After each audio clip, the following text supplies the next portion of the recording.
SPO digital marketing நிறுவனத்தில் part time ஜாப்பில் பணிபுரிய தங்கள் பெயர் மற்றும் கல்வி தகுதியை 9994104160 என்ற எண்ணிற்கு வாட்ஸ்அப் அனுப்பி முழு தகவலையும் பெறுங்கள்.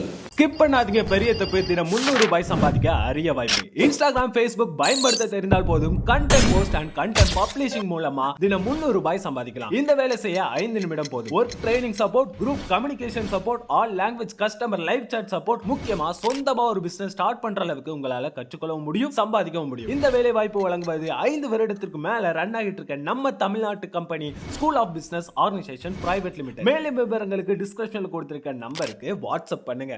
வணக்கம் ஃப்ரெண்ட்ஸ், இன்றைக்கி நாம் இந்த வீடியோவில் என்ன பார்க்க போகிறோன்னா, விண்டோஸில் டாஸ்க் மேனேஜர் எல்லாருமே கேள்விப்பட்ட ஒன்று, அதை பற்றின ஒரு சுவாரஸ்யமான தகவல் தான் பார்க்க போகிறோம். உங்களுக்கு டாஸ்க் மேனேஜர் பற்றி தெரிஞ்சிருந்துச்சுன்னா கண்டிப்பாக கமெண்டில் மென்ஷன் பண்ணுங்கள்.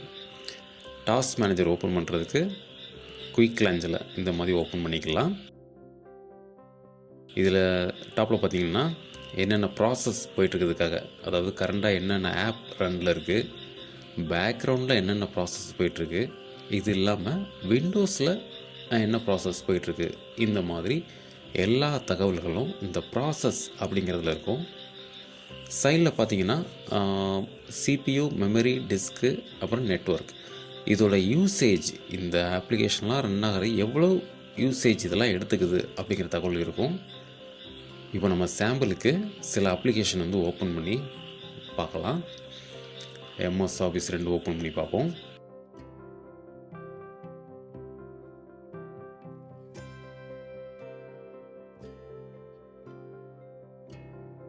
இப்போ இந்த மாதிரி ஆக்டிவில் இருக்க என்னென்ன ஆப் ஓப்பனில் இருக்கோ அது எல்லாமே வந்து பார்த்திங்கன்னா இந்த ஆப்ஸ்ன்னு இருக்குது பார்த்தீங்களா, சைடில் இந்த இருக்கு இல்லையா, இதில் எல்லாமே விசிபிளாக இருக்கும். இப்போ நம்ம ப்ரௌசர் ஓப்பன் பண்ணியிருக்கோம், MS ஆஃபீஸ் ஓப்பன் பண்ணியிருக்கோம், டாஸ்க் மேனேஜர் ஆல்ரெடி நம்ம ஒர்க் பண்ணிட்டு இருக்கிறதுனால இருக்குது, அப்படி இருக்குது. அப்புறம் VLC, இந்த மாதிரி எல்லாமே இருக்குது. இப்போ இது ஏதாவது ஒன்று குயிக் பண்ணணும்னா அந்த டாப்பில் எண்ட் டாஸ்க் அப்படிலாம் ரைட் கிளிக் பண்ணி எண்ட் டாஸ்க் கொடுத்தீங்க அப்படின்னா அந்த அப்ளிகேஷனை டைரெக்டாக க்ளோஸ் பண்ணிடலாம்.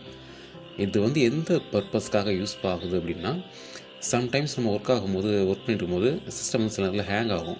ஃபைல் மேனேஜரோ இல்லை VLC ஏதாவது ஒரு ஹேங் ஆகும்போது அதை க்ளோஸ் பண்ணால் க்ளோஸ் ஆகாது.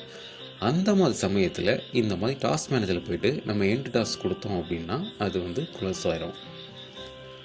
அடுத்து ப்ராசஸ் கீழே பெர்ஃபார்மன்ஸ் அப்படின்ட்டுருக்கும். இது வந்து ஒரு கிராஃப் ஷார்ட் ஃப்ளோ மாதிரி கொடுத்துருப்பாங்க. அதோட நம்ம core status, memory, hard disk, network, graphics card பண்ணால் கிராஃபிக்ஸ், இதோட எவ்வளோ பெர்ஃபார்மன்ஸ் என்ன ரேஞ்சில் இருக்குது அப்படிங்கிறத பார்த்துக்கலாம். இப்போ ஃபார் எக்ஸாம்பிள் நம்ம வந்து கொஞ்சம் சிஸ்டத்தில் வந்து 2-3 அப்ளிகேஷன் வந்து ரன் பண்ணி விடலாம்.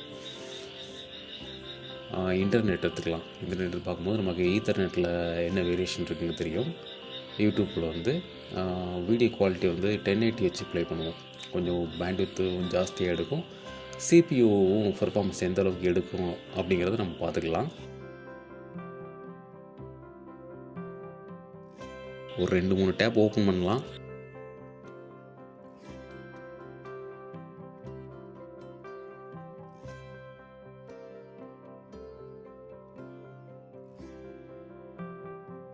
இப்போதைக்கு 2 டேப் ஓப்பன் பண்ணியிருக்கோம். வீடியோ குவாலிட்டி வந்து 1080 இருக்குது. இப்போ இதுக்கு இந்த CPUவில் எவ்வளோ பெர்ஃபார்மன்ஸு, அதாவது நம்ம கம்ப்யூட்டரில் என்னென்ன எவ்வளோ பெர்ஃபார்மன்ஸ் எடுக்குது அப்படிங்கிறத பாருங்கள். CPU எவ்வளோ % ஓடிட்டுருக்கு, மெமரி எவ்வளோ இருக்குது.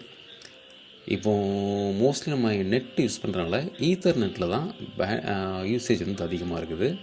இப்போ ஜஸ்ட்டு ப்ளேபேக் தான். நம்ம ஒரு டவுன்லோட் கொடுத்து பார்க்கலாம். ப்ளேபேக்லேயே பார்த்தீங்கன்னா அரௌண்ட் உங்களுக்கு 10 to 15 MBPS அந்த ரேஞ்சுக்கு போகுது. இப்போ நம்ம டவுன்லோட் கொடுத்துருக்கோம். டவுன்லோட் ஸ்டார்ட் ஆகும். இப்போ பாருங்கள், சடனாக எவ்வளோ 60 MBPS ரேஞ்சுக்கு போயிருக்கு. தெரியுதா உங்களுக்கு? டவுன்லோட் வந்து ப்ராக்ரஸில் இருக்குது. டவுன்லோட் ஆகிட்டு இருக்கும்போது நமக்கு அப்போது அந்த கிராஃப்லேயே தெரியுது பாருங்கள், தெரியுது இல்லையா, ரிசீவ்டு. நம்ம டவுன்லோட் தான் பண்ணுறோம். இந்த பேண்ட்வித்தில் இன்க்ரீஸ் ஆகும்போது ஸோ அதோட கிராஃப் ஃப்ளோ எல்லாமே இதில் பார்த்துக்கலாம். நம்ம இப்போ பாஸ் பண்ணும்போது பார்த்திங்கன்னா ஸ்பீடு குறையும். ரெஸ்யூம் அகைன் ரெஸ்யூம் கொடுத்ததும் அந்த இன்க்ரீஸ் ஆகுது. பார்த்தீங்களா, பார்க்க தெரியுதுல்ல. இப்போ ஹார்ட் டிஸ்க்கு பார்க்குறதுக்காக ஜஸ்ட்டு ஒரு காப்பி பேஸ்ட் பண்ணி பார்க்கலாம். இப்போ நம்ம அந்த டிஸ்க்கு 0லேருந்து SSDக்கு போட்டிருக்கோம். ஏன்னா அது டிஸ்க்கு வந்து கெப்பாசிட்டினால அது வந்து பர்சன்டேஜ் அதிகமாக எடுக்குது. SSD வந்து ரீட் ரைட் ஸ்பீடு வந்து ஜாஸ்தி, அதனால் அதில் பர்சன்டேஜ் கம்மியாக தான் காட்டுது. இந்த மாதிரி ஒவ்வொன்றுக்கும் நம்ம வந்து கிராஃபிக்கலாக பெர்ஃபார்மன்ஸ் வந்து பார்த்துக்கலாம்.